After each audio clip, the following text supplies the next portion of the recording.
Olá, sejam todos muito bem-vindos. Meu nome é Eduardo e hoje vou começar a ler o livro O Mínimo que Você Precisa Saber para Não Ser o Idiota, de Olavo de Carvalho. A idiotice. Em grego, idios quer dizer o mesmo. Idiotes, de onde veio o nosso termo idiota. É o sujeito que nada enxerga além dele mesmo, que julga tudo pela sua própria pequenez. Olavo de Carvalho. Você conhece pessoalmente algum idiota? Só de ler a pergunta, talvez já lhe tenham vindo um ou dois à cabeça. Eu mesmo, enquanto escrevo, estou pensando em vários. Quem não conhece, não é? Que os idiotas estão por aí? Creio estarmos todos de acordo. Você, eu, Platão, Sertilhagens, Nelson Rodrigues, um timaço nosso. Vou passar para a próxima pergunta. O que você realmente faz para não ser um idiota? Nem ser feito de idiota? Bom, talvez esta seja um pouquinho mais difícil. Talvez você precise de um momento de reflexão e autoanálise. Se quiser, pode desviar os olhos do livro. Eu costumo olhar para os pés e pensar por mais alguns segundos em suas atividades anti-idiotice. Pensou? Agora confesse, você já se fez essa pergunta antes? Sim? Não? Inconscientemente? Formulada de outra maneira? Ok, mas alguma vez, ou agora, você respondeu a si mesmo, por exemplo, que estuda as estratégias dos canalhas, seus métodos, suas técnicas de manipulação, suas ocultações, seu legado no ambiente cultural? Diga-me, como você pretende não ser um idiota, nem ser feito de idiota, se você pouco ou nada sabe sobre a história e os avanços da canalice? Sim, os avanços. A canalice é a ciência mais avançada do mundo atual. Opera em escala global, inclusive, e o seu resultado é justamente a multiplicação de idiotas que jamais se dão conta de sê-lo. Lembre-se, os pequenos canalhas se aproveitam da idiotice pronta, os grandes a fabricam. Nelson Rodrigues já alertava, o mundo só se tornou viável porque antigamente as nossas leis, a nossa moral, a nossa conduta eram regidas pelos melhores. Agora, a gente tem a impressão de que são os canalhas que estão fazendo a nossa vida, os nossos costumes, as nossas ideias. Ou são os canalhas, ou são os imbecis. E eu não sei dizer o que é pior, porque você sabe que são milhões de imbecis para 10 sujeitos formidáveis. Se eu estou chamando você de idiota? Claro que não. Estou convidando você a escapar desse estado, ainda que futuro, conhecendo para isso, entre outras coisas, a influência de canalhas ou imbecis sobre a nossa vida, os nossos costumes, as nossas ideias, as nossas leis, a nossa moral, a nossa conduta, através da obra de um sujeito formidável, que vale por 10. Estou convidando você a enxergar não além, mas muito além do seu umbigo, e em benefício dele, ampliando a sua imaginação para conceber uma realidade infinitamente mais complexa, embora aqui mastingadinha, como se pode ver pelo índice, do que qualquer idiota supõe existir. É melhor ser persuadido do que ser manipulado. Ninguém hoje em dia, escreve Olavo de Carvalho, pode-se dizer um cidadão livre e responsável, apto a votar e a discutir como gente grande, se não está informado das técnicas de manipulação da linguagem e da consciência que certas forças políticas usam para ludibriá-lo, numa agressão mortal à democracia e à liberdade. Em outras palavras, você não precisa ser um gênio, mas convém descobrir qual é o mínimo que você precisa saber para não ser um idiota. O autor é um grande sinal de mediocridade, elogiar sempre moderadamente. Leibniz, Olavo de Carvalho, é uma inteligência demolidora. Você vem com a frase feita, ele vem com a britadeira. Você vem com o reflexo condicionado, ele vem com o tratamento de choque. Você vem com o senso comum, ele vem com a história universal. Para cada ideia compactada em slogan, ele tem um unzip terapêutico. Para cada cretinice repetida pelo processo inconsciente de copy and paste, ele tem um arsenal de rastreadores que localizam a fraude na origem, não sem revelar o seu percurso como um educador de verdade. Olavo dinamita o mal que paralisa sua inteligência e oferece as ferramentas com as quais você pode erguê-la, deixando claro que não fará isso por você, porque educação é uma conquista pessoal. Educação, ensina ele, vem de ex do sere, que significa levar para fora. exatamente o contrário do que se costuma fazer no Brasil, onde o simples diálogo entre pessoas de áreas profissionais ou tribos distintas tornou-se, se não impossível, no mínimo deprimente. Se as universidades formam habitantes de cada departamento, Olavo orienta você a ser um habitante da cultura. Se as escolas fabricam um exército de militantes, Olavo indica o caminho para voltar a ser gente, de preferência madura. Se a mídia encobre a realidade com eufemismos, Olavo alfabetiza você de novo, chamando as coisas pelo nome, doa quem doer. Se o empresariado dá provas de ódio ao conhecimento, Olavo dá receita de como alcançá-lo, incutindo ao mesmo tempo este desejo. Se o ambiente visual urbano torna o essencial indiscernível do irrelevante, Olavo conduz você pela selva, enquanto vai ordenando o caos.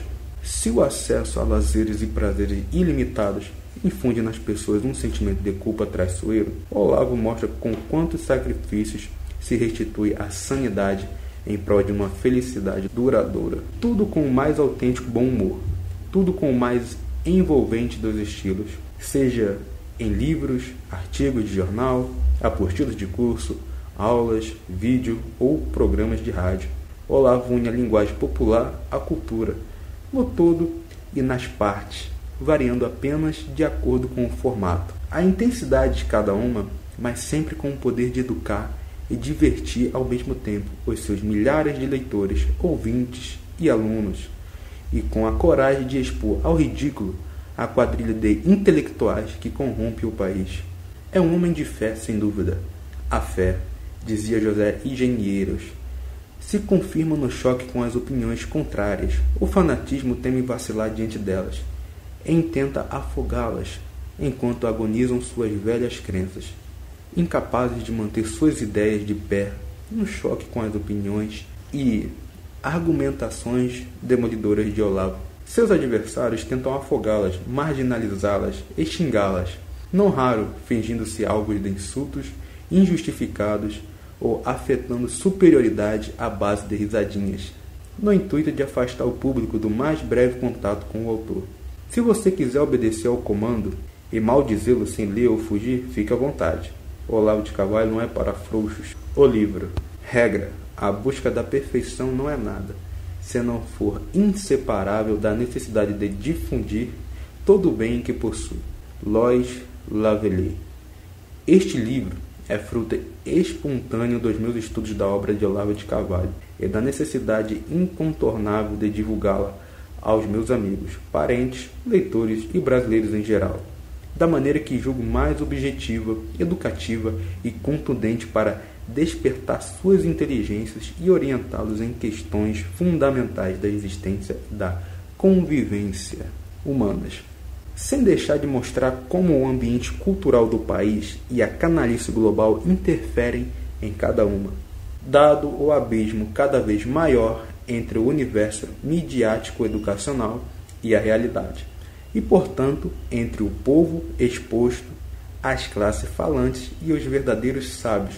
As recomendações de leituras esparsas via e-mail ou link nas redes sociais, muito embora importantes, não me pareciam suficientes para cumprir estes objetivos, de modo que tratei de montar um material ao mesmo tempo consistente e abrangente que eu pudesse atirar no colo das pessoas ao meu redor, sobretudo as mais dispostas a discutir o que não estudaram e dizer: toma, sem isto aqui, não dá nem para começar a conversar.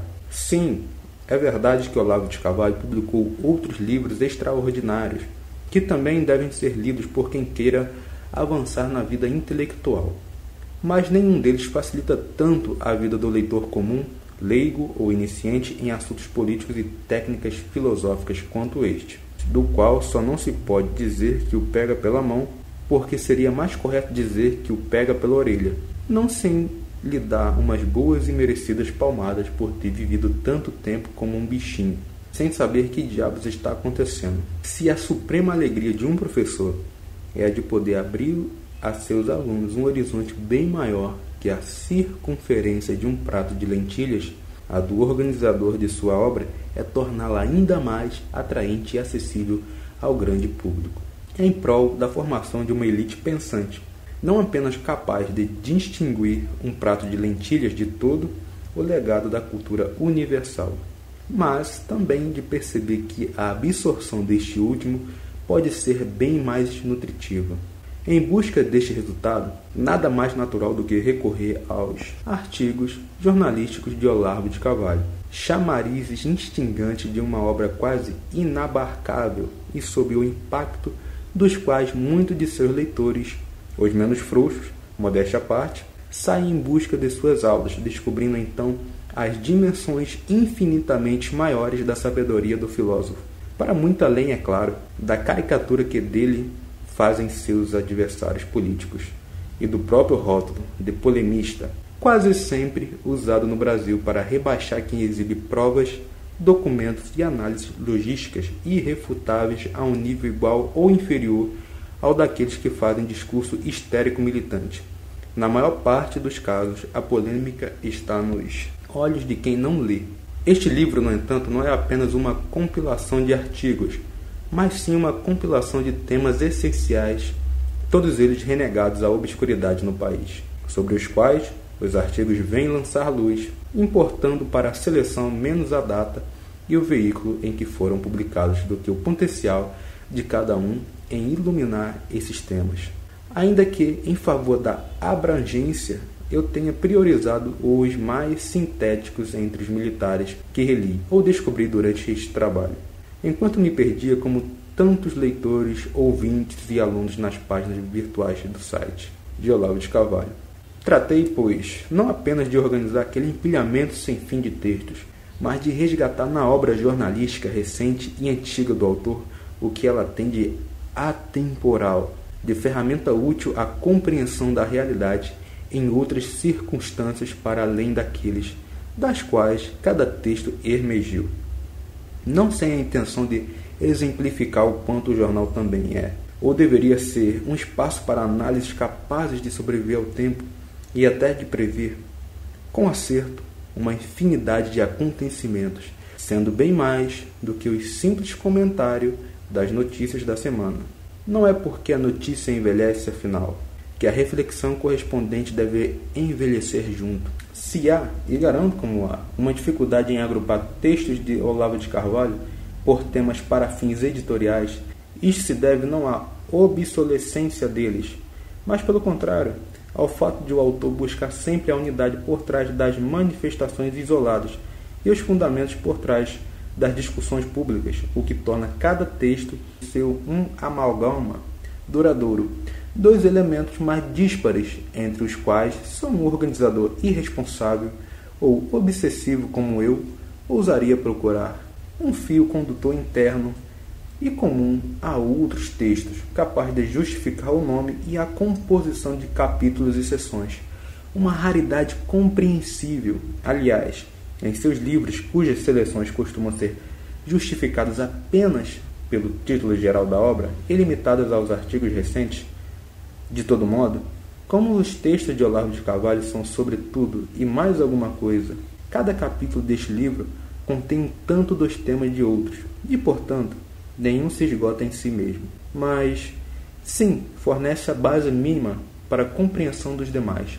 Por exemplo, como falar de cultura sem falar de conhecimento? Pior, como falar de Obama sem falar de mídia, ocultação e manipulação? No entanto, há seções ou capítulos isolados com cada um ou dois desses nomes, podendo o leitor recorrer às suas especificidades para entender melhor o todo, sem deixar de ter alguma visão do todo dentro de cada um. Se seguir a ordem é importante? Sim e não. Ela tem um descerto, um propósito, qual seja o de guiar o leitor a partir das questões individuais de formação da personalidade, de busca da sinceridade, do sentido da vida e do conhecimento, de obtenção, enfim, das ferramentas mentais e morais necessárias para não ser um idiota, para depois introduzi-lo gradativamente ou violentamente, dependendo do caso, em problemas culturais, sociais, políticos e intelectuais, cujos efeitos sobre a visão de mundo, a sua psique e as suas ações são bem maiores do que ele. Você talvez imaginasse antes. Por viver no Rio de Janeiro e no Facebook, entre inúmeras pessoas, que só de ouvir a palavra política saem correndo desinteressados do que quer que se diga depois, quisera eu ter empurrado para o fim ou para fora deste livro as partes referentes a ela. Mas a culpa não é minha, nem de Olavo de Carvalho, se a politização de tudo da linguagem, a vida humana, foi e é instrumento e causa da idiotização geral, da qual já não se pode escapar sem entender minimamente a atuação dos grupos que disputam ou monopolizam o poder, manipulando e demolindo as consciências. Se o capítulo Revolução, portanto, vem antes de educação, religião e linguagem, por exemplo, é porque já não se pode compreender o estado destas sem compreender o estado daquela. Contudo, convém ressaltar, este é um livro educativo, não didático.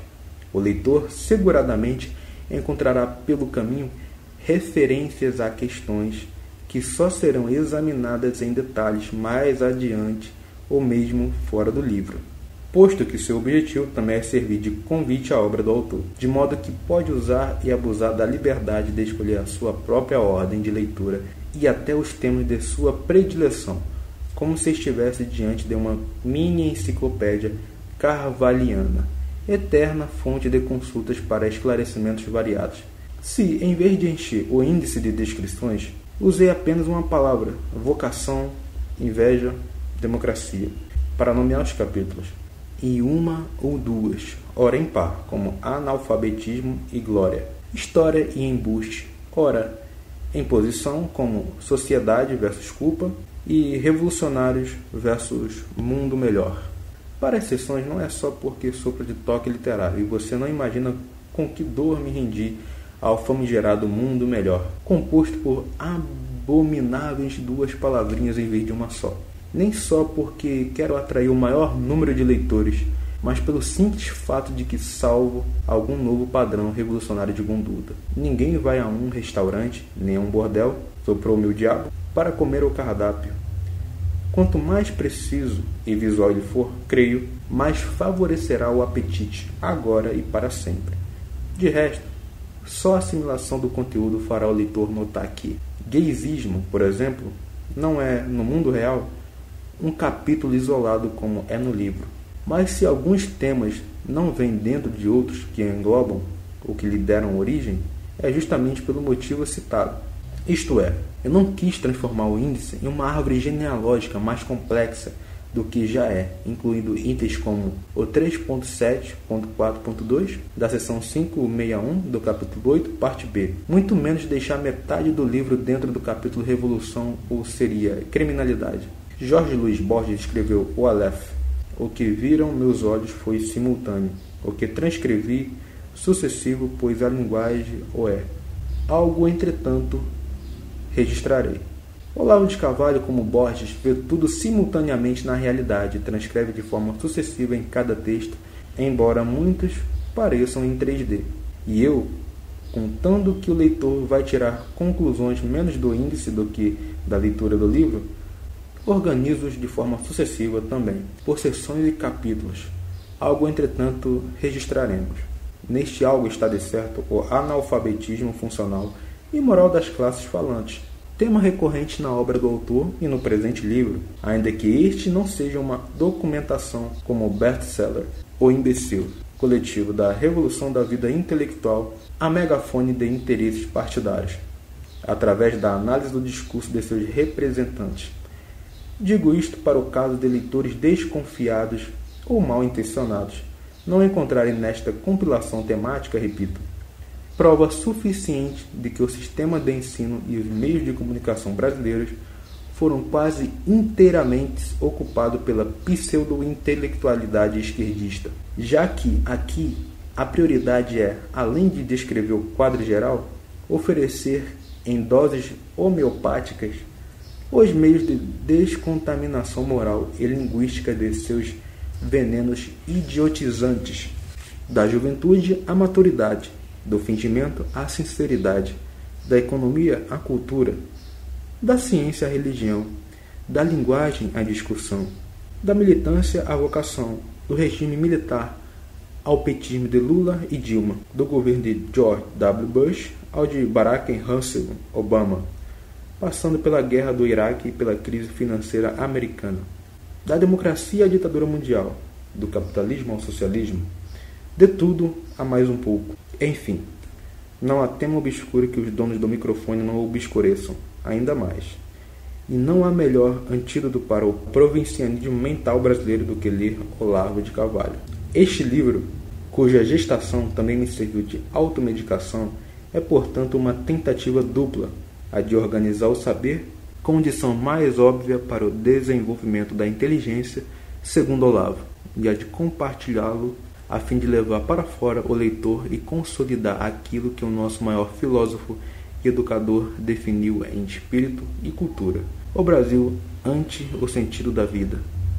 Acontece que a esse impulso fundamental para o conhecimento corresponde um outro, derivado mas não menos forte, aquele que leva o homem que entreviu a ordem e o sentido a desejar repartir com os outros homens um pouco daquilo que viu. Não há certamente maior benefício que se possa fazer semelhante: mostrar-lhe o caminho do espírito e da liberdade, pelo qual ele pode se levar a uma condição que, dizia o salmista, é apenas um pouco inferior à dos anjos. Tal é, substancialmente, a forma concreta do amor ao próximo, dar ao outro o melhor e o mais alto do que um homem obteve para si mesmo. Amamos o nosso próximo na medida em que o levamos à altura dos anjos.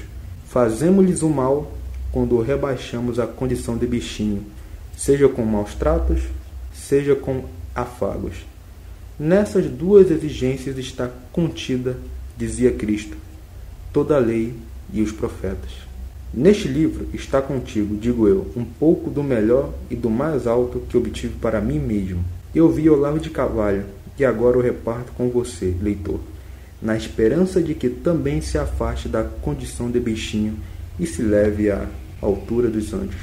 Se eu acho que você deve agradecer a mim, a editora Record, e a quem lhe indicou ou deu de presente este livro por tamanho gesto de amor, ora porra, como dirá Olavo, sem dúvida que sim.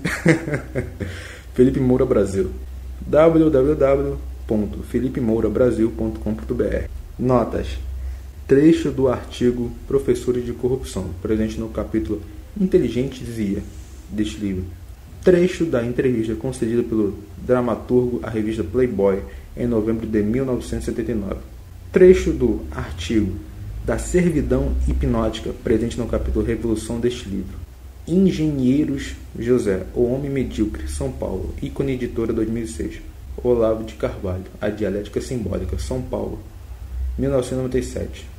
São Paulo é Realizações, 1996. Vê o artigo Onde Começou a Queda, no capítulo Inteligente Zia. Texto presente neste livro, no capítulo Cultura. E assim chegamos ao fim da primeira gravação do livro de Olavo de Carvalho, O Mínimo que Você Precisa Saber para Não Ser um Idiota. Nos vemos logo em seguida nas próximas gravações. Muito obrigado por ouvir até aqui, um grande abraço e fiquem com Deus. Até a próxima. Até a próxima. Até a próxima.